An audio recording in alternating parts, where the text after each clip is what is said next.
everyone, it's Jennifer, and I'm back with my St. Patrick's Day I keep wanting to say Valentine. Oh my.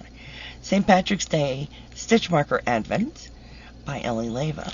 So let's find day 4. Oh, right on top. That won't happen again. So let's take a look at day 4. Oh, there's the sticker. It says love. Don't look at my ugly fingers. I need a manicure.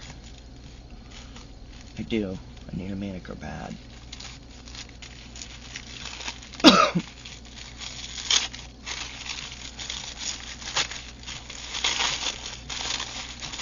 Alright.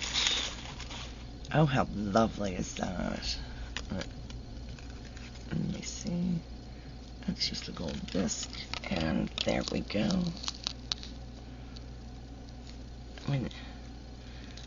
Oh, that's so pretty.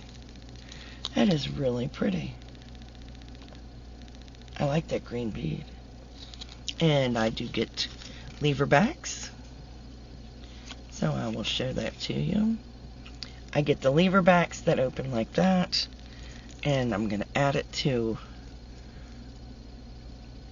my things over here. And I'll show you them all that I've added. If I can get it on there. Alright, so these are the ones I've gotten so far. I've added that one. Polka dots. And of course the rainbow one is in there. There it is. There's the rainbow. So there we go. Alright. Stay tuned for tomorrow when I will have day 5. Alright, stay safe, be kind to one another, and as always, happy yarning. Bye now.